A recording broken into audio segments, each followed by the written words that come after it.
Hello and welcome to another Nezzo's Bad Shop unboxing. Getting right into this one. This is a Rhinomax by Rhino Racing, and this is very unique because this chassis has quite a different design to what we normally see, and you'll see why once I open the box. I kind of bumped the box around. That's my fault. Anyways, there isn't much to show you from the box about this car, so I'm just gonna go ahead and open it. The price, $749. This is Canadian. Got it from Strictly Sideways, as I am here at the track. Strictly Sideways track. I'm here right now. This is my pit area, so I'm just gonna get this open and we're gonna take a look at this right now. Here we go. I will tell you, first, my nose is a little bit runny, so you may hear me clear my nose. Apologies for that. Second, this is how the machine arrives. It does arrive about, I'd say, 75% assembled. And let's see here.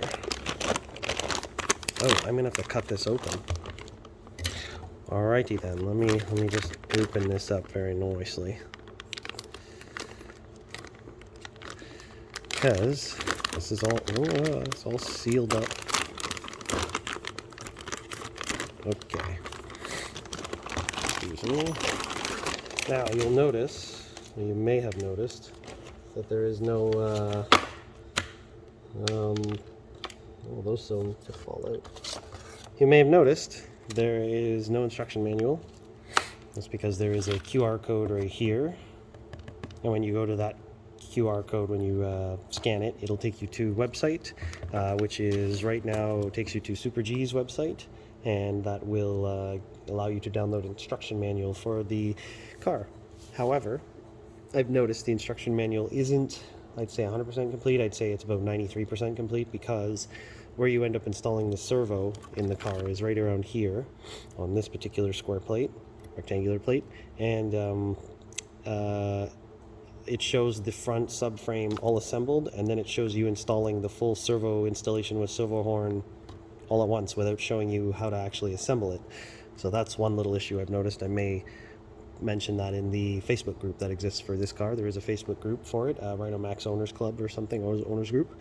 I am in there, so I'm going to put a note in there that I've noticed that, but it shouldn't be too hard to figure all that out. And what I have in my hands here I can show you is the shocks that come with it. I can give you a full set of shocks with a bunch of springs for option tuning, with 4 aluminum shocks. That is my charger telling me a battery is complete, which is good. I'll be able to maybe drive this later. That's the shocks. Now let me get this other stuff out of the way, just so I can show you what the chassis looks like, because it is quite a nice piece of kit. Now, the one other thing I am going to take a look at really quick that I noticed with my colleague's car is, I think that's correct, yeah. Wow, okay, so that's another issue. And I believe this issue was mentioned on the group and or during the first batch run. This is the plastic shock pieces that go with the shock kit here. And what my colleague noticed is that they did not give you 4 plastic spacer pieces. I can just get it out of the tree. It's this piece right here. They only give you 2 for some reason. They're supposed to give you 4. This goes on the bottom end of the shock. Without this, all the oil will leak out of the bottom of the shock. But I was able to substitute in for my friend Yokomo pieces, this piece on the bottom end of the shock, where it goes in on the bottom here. So I'll make a post about that later, just to show it off more, but I know it's in the Facebook group, so that's another small issue. But otherwise, take a look at the car. Take a look at the chassis. It is something else. Very, very cool, very unique design. There have been a couple cars like this already. The Fijon FJ9, the Bulldog D9 come to mind. I think this is a Fijon FJ9, I think that's what it's called.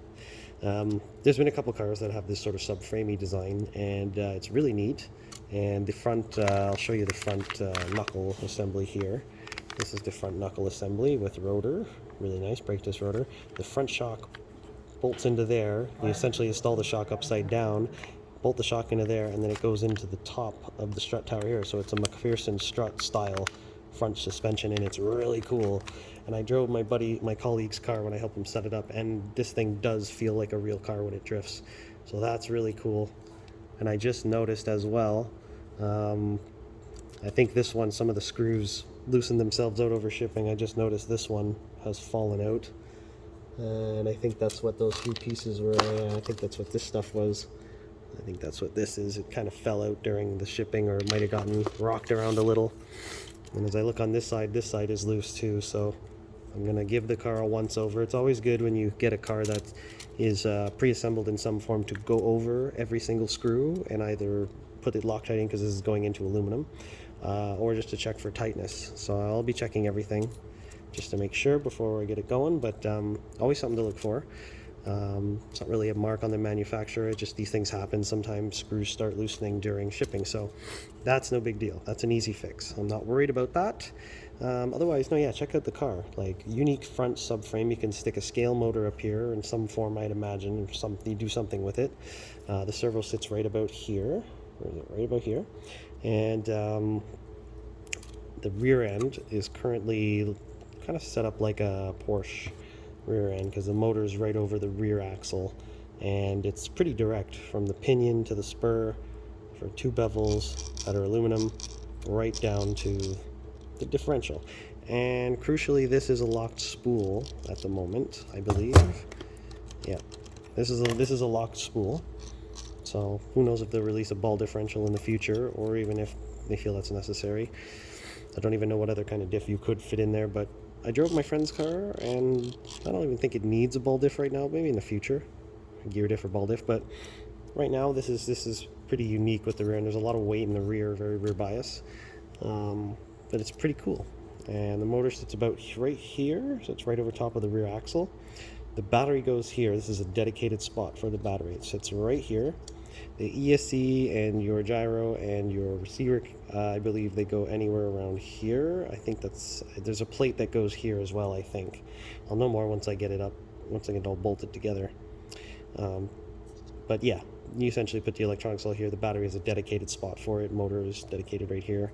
There is a RR conversion, rear motor conversion, that you can get. I don't know if this includes it. Like, I do see some hardwares here, and I'm not sure if this is actually for the rear motor conversion. It might be.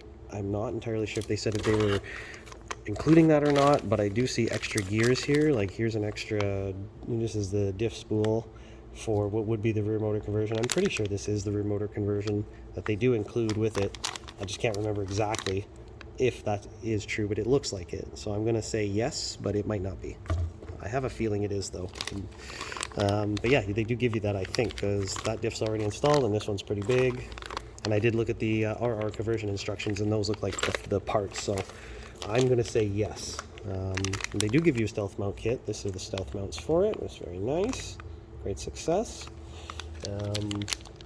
Yeah, and it's an all red and carbon finish. It's very nice. And what else? They give this is all the ball cups you get, and some turnbuckles for the steering. This is the front lower arm and toe block assembly, pre-assembled to a degree. And this is the servo horn assembly piece. There's the servo horn, and there's the adjustment blocks to bolt the turnbuckles to. So step 15 or 16 just says install the servo in it already in the bracket with all this all assembled, just without actually explaining it. So I think they forgot to put that in. That might have already been reported in the Facebook group. But anyways, yeah, they do give you several different pieces for that. It looks like different options and what have you. So I'll have to try and figure that out. But yeah, so most of these assemblies are pre-done. Like I said, oh, here's some more bulkheads pieces. Oh, sorry, not bulkhead. This is part of the chassis. I just can't remember where this goes, but it is part of the chassis. It might even be part of the rear motor conversion. So there's those. But like I was saying, the assemblies are pre-done. So there's, like I said, the front lower arms and toe blocks, and the front knuckles are somewhat pre-assembled. The axles are already in there, ball ends and such. Just got to put the caliper brake what do they call those? Yeah, brake caliper cover. So yeah, but these are aluminum actually too. These are aluminum. That's pretty nice. So that's that. And the shocks are actually the one thing that aren't pre-built, even though it looks like it. They're not actually pre-built. But I'm gonna have to source, like I was saying, those black pieces, 2 more of those, because they just don't give them to you. They forgot to. So, and I think that was noted. That was a noted thing in the in the Facebook group. So there it is, the Rhinomax 2. And the only other thing to show you is the underside of the chassis, which is very well, nicely laid out. And they even have put, like some of the overdose cars and such, if this will focus, there we go, you can kind of see it.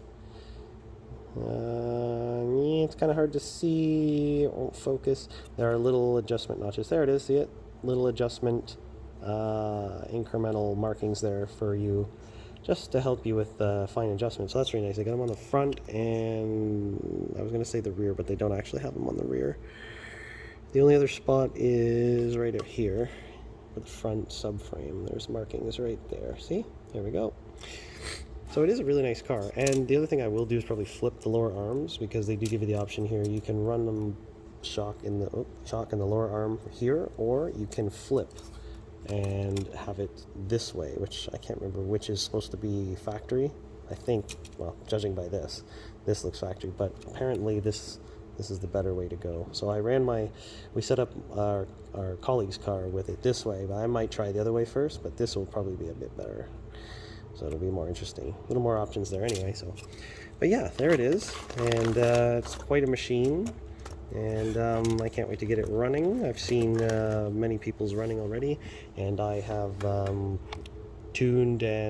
lightly tuned, I should say, and tested my colleague's car, which yeah, is running pretty good. And I think we put 50 weight Yokomo oil in it with the stock 4-hole piston, and seems to be working pretty good. I want to put some softer springs on it just for more bouncy, but that other car seemed to be working good, so I'm pretty happy with that.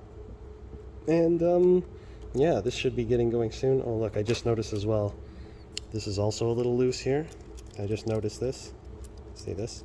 So like I said, anytime you get any vehicle that's pre-assembled, always check everything, because I'm gonna have to go over this whole car, because yeah, like I said, that already fell out when I took it out of the package. This is loose. This side is a little loose as well. A couple things are loose here and there. This happens. I mean, this even happens on like Traxxas cars and stuff like that. Like this type of thing happens everywhere, so I'm not really worried by that. But I mean, a number of things are loose, so that is a little bit sort of worrisome. But honestly, so long as nothing's missing, then we'll be fine. Other than the known issues that we already knew about that were reported in the Facebook group. So yeah, other than that, thank you for watching and checking out. I should have some more videos of this thing going sooner than later. Gonna go over everything maybe tonight or tomorrow, see how it goes, and you should see some running footage of it soon. Alright, thanks for watching, and talk to you later. Peace out.